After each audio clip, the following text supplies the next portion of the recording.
After the end of World War II, the world was split into two, East and West. This marked the beginning of the era called the Cold War.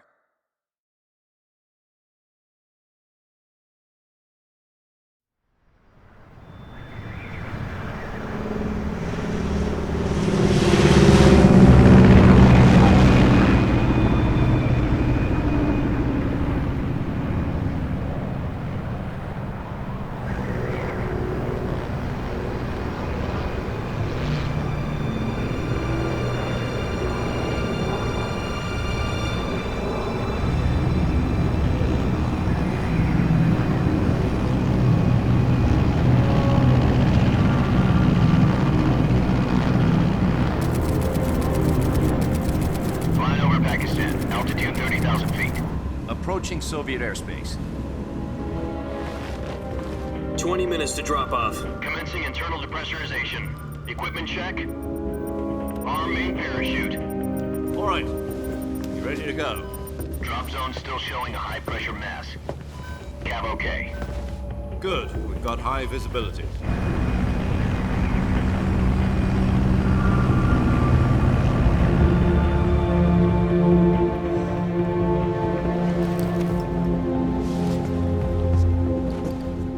Cigar.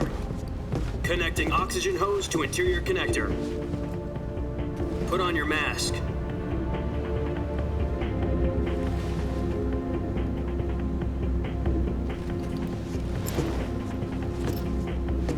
Does this panty waste know what he's doing? Approaching release point. 10 minutes to drop off. Hey, are you deaf? He said put out the cigar and put on your mask.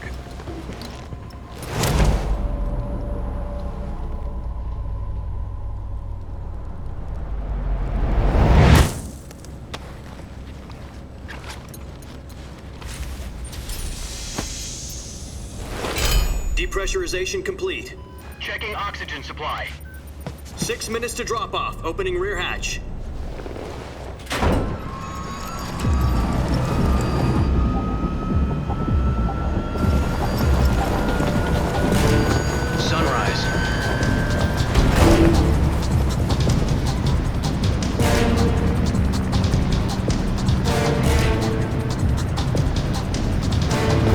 Temperature minus 46 degrees Celsius. 2 minutes to drop off. Stand up.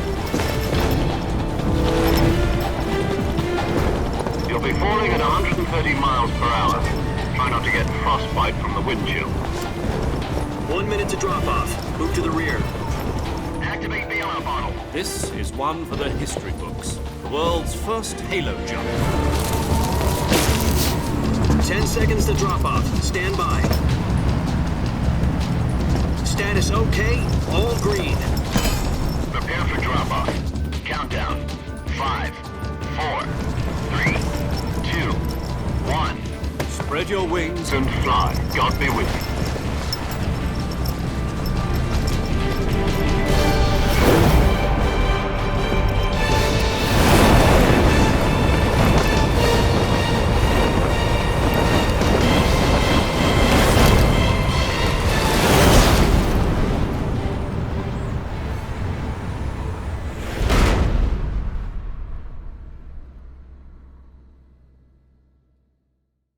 Jack, I've got some important news.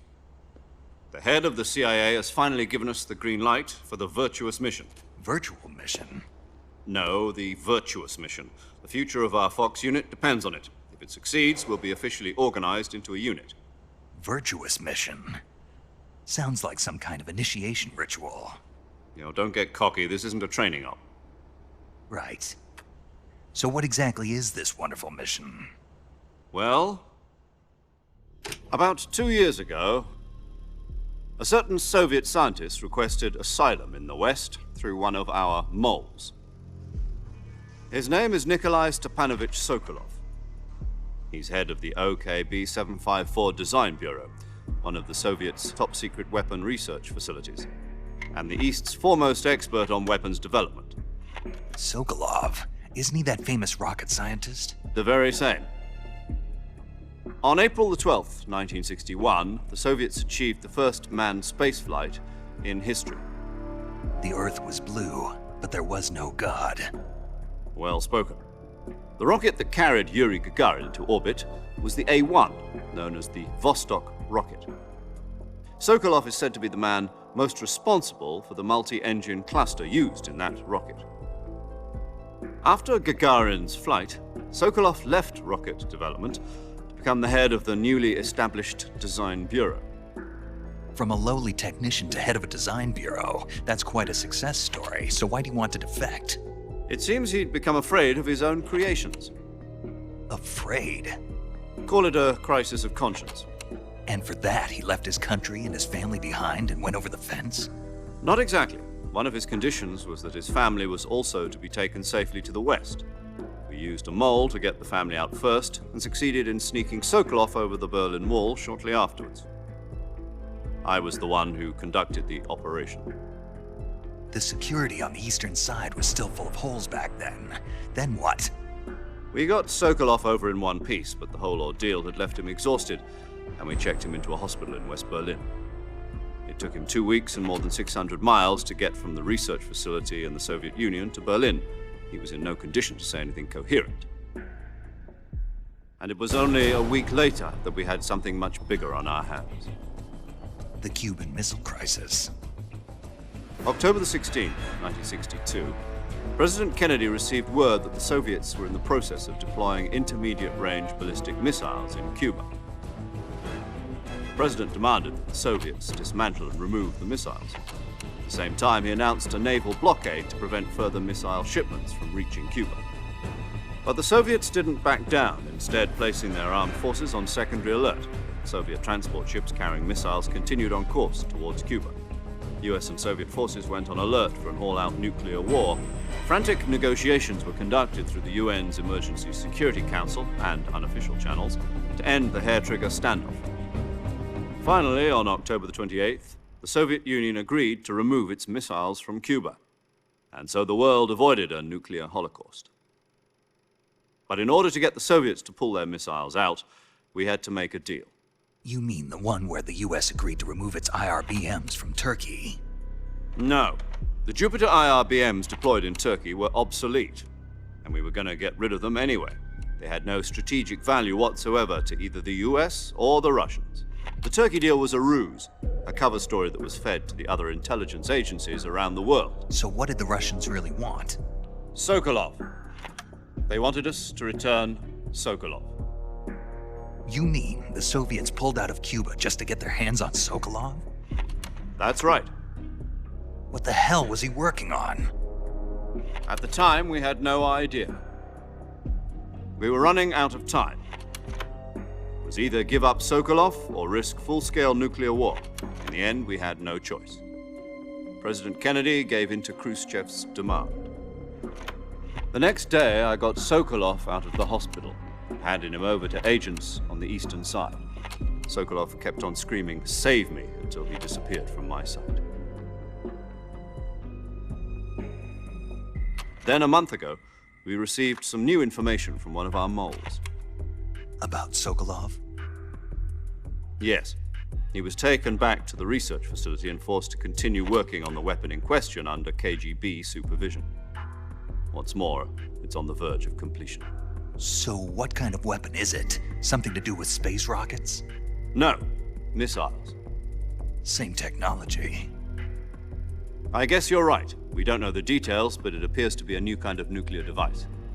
For half a year now, the Soviets have been conducting frequent nuclear tests at Semipalatinsk. Something to do with the weapon, I assume. We're talking about a secret weapon so big that Khrushchev was ready to pull out of Cuba to get it back. Is Sokolov still in the facility? No. According to our intelligence, he's in Selinoyarsk, a place in the mountains about 3 miles to the west that's known as the Virgin Cliffs. The Virgin Cliffs. Nice name for a virtuous mission. They moved him there just recently. Why? Apparently, they're conducting a field test of the weapon, but it's our best chance to get him back. This mission would never have been possible if he was still in the research facility. This is our last chance. Sokolov must have known that too when he contacted us.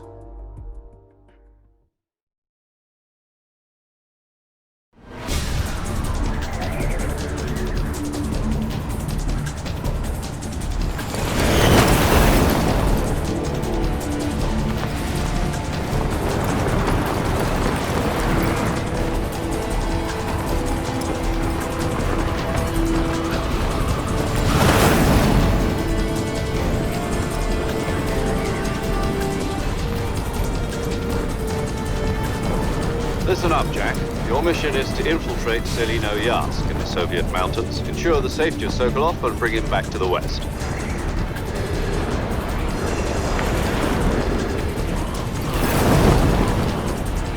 If we don't get Sokolov back before that weapon is complete, we'll be facing a major crisis. The clock is ticking.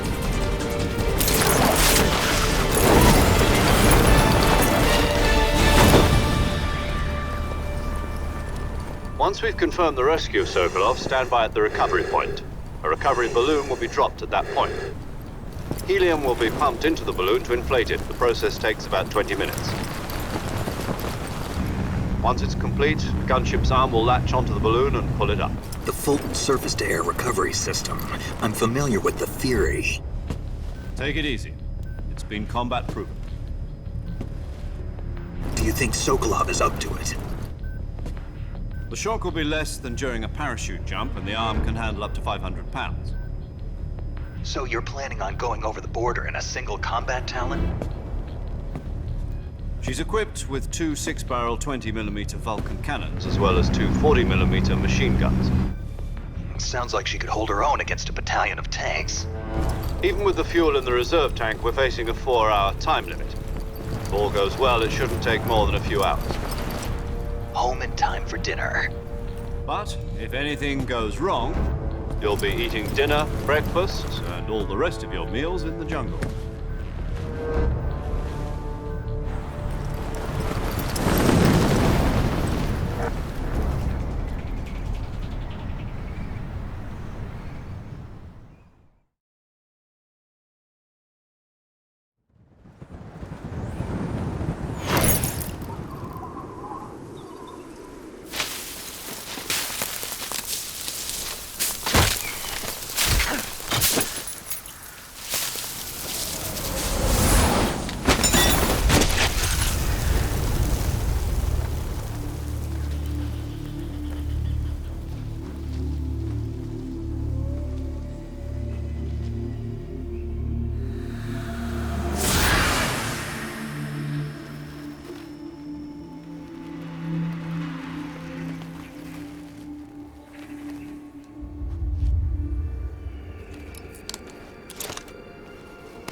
Do you copy? You're already in enemy territory, and somebody might be listening in. From here on out, we'll be using code names to refer to each other. Your code name for this mission will be Naked Snake. I'll be referring to you as Snake from now on. You're not to mention your real name. Snake? Oh, you don't like snakes? What do you mean? Well, you've eaten one before, haven't you? In survival training. I'm glad to hear that. I don't know if I'd ever order one in a restaurant, but... Be careful, you might not have a choice. What about you, Major? What should I call you?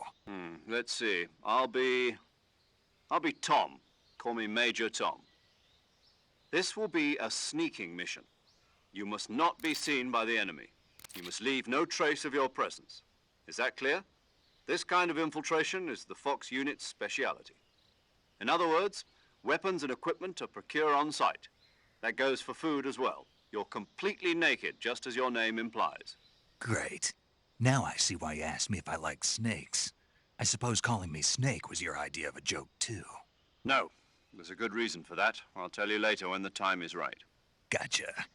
Getting back to the subject, how exactly am I supposed to feed myself?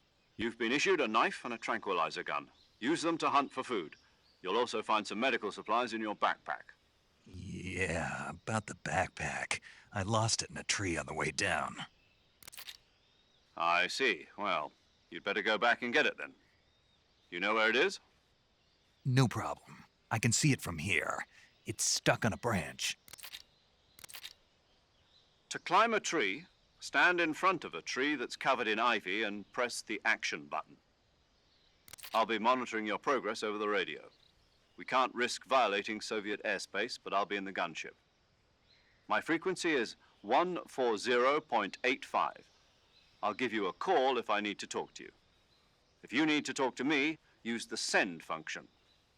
Okay, Snake, go get your backpack.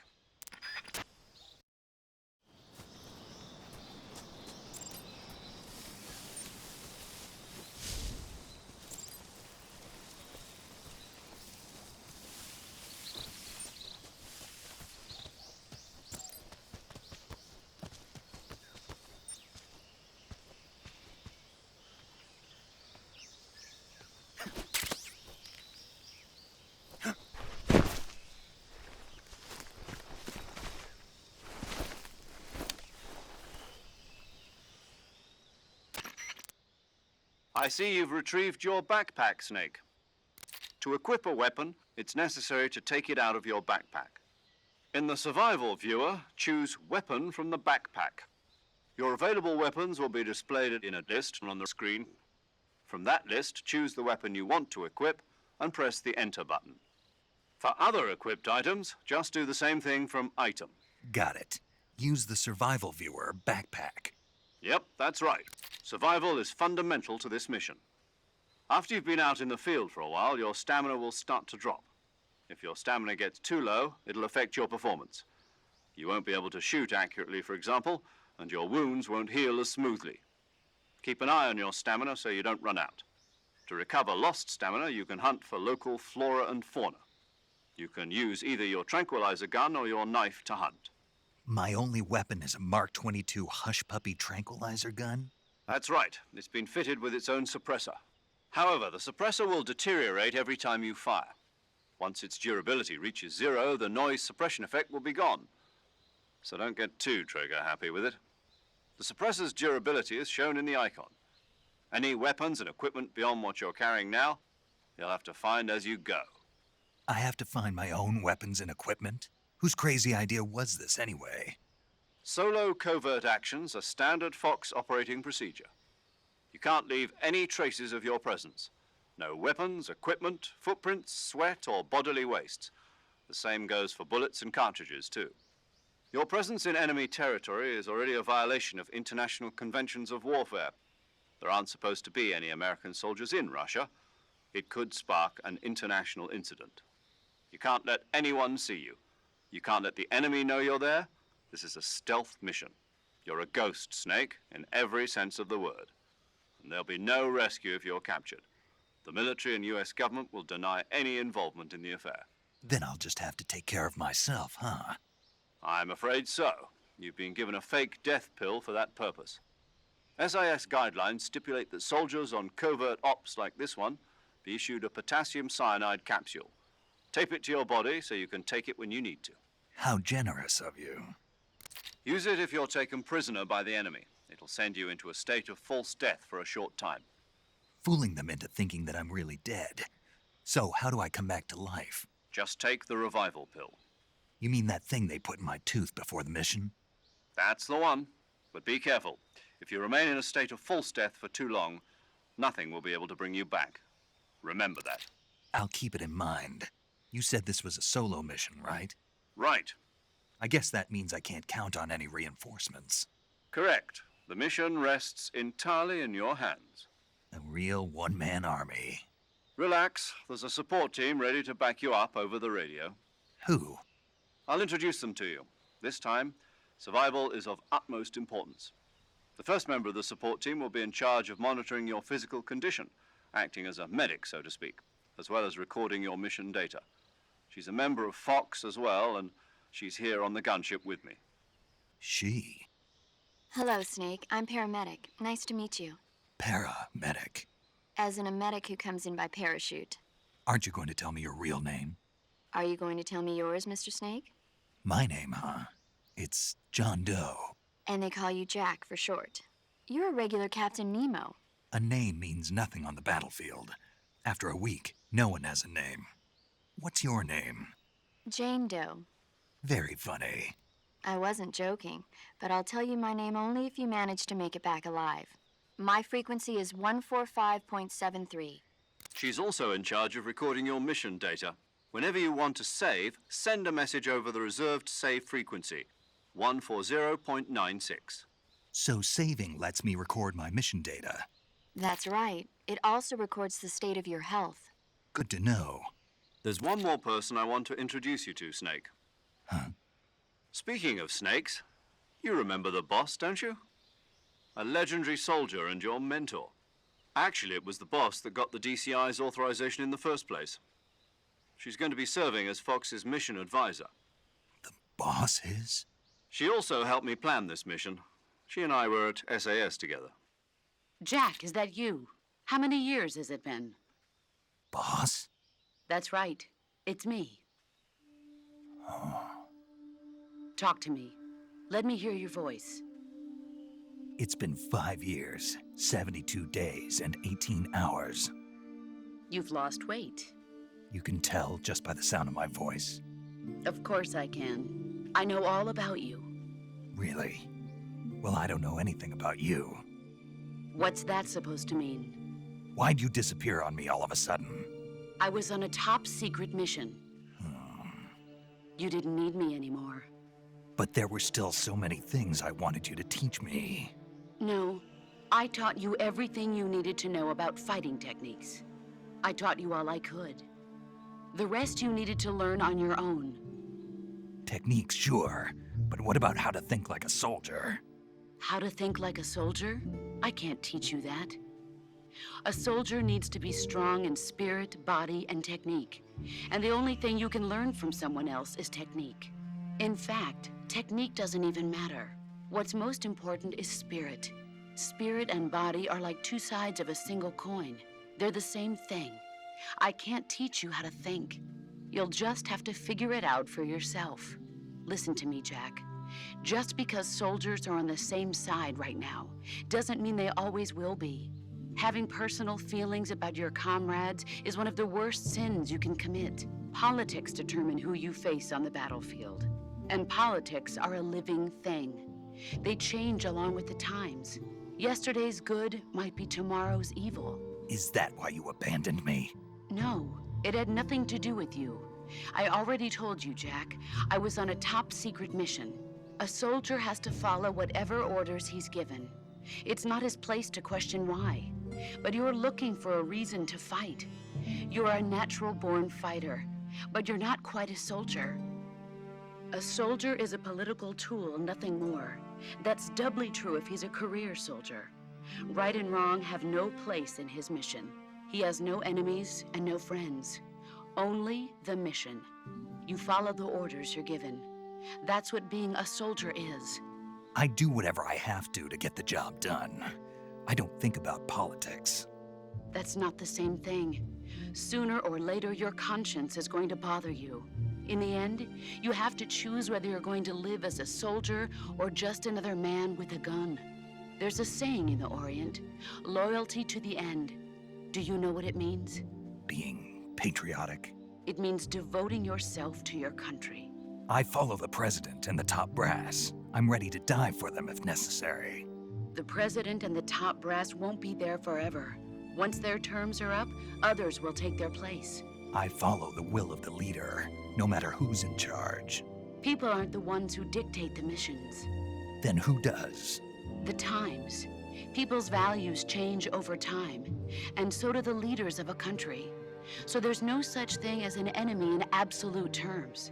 The enemies we fight are only enemies in relative terms, constantly changing with the times.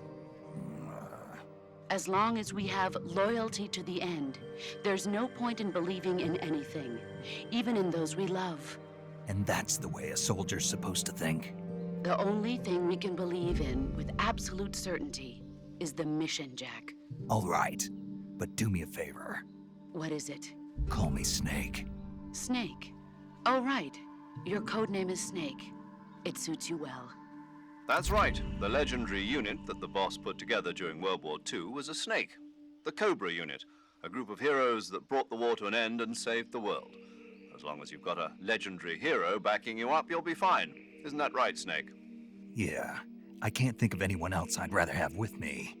Oh, and one more thing, boss. Yes? It's good to hear your voice again. Same here. After all, who knows if either of us will make it out alive? Snake, you are always best at urban warfare and infiltrating buildings. But this is the jungle. Survival is going to be key.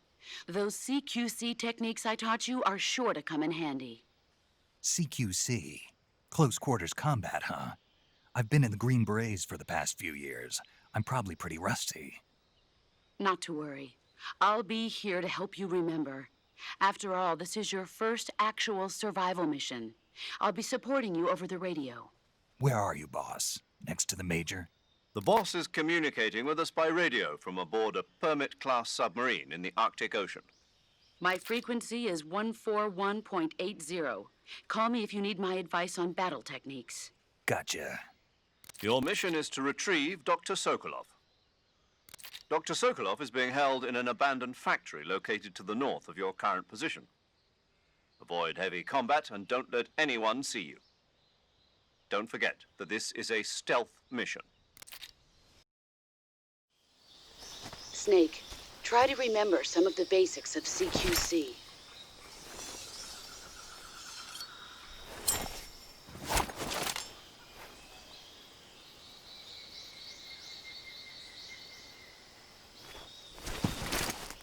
Commencing virtuous mission. Now,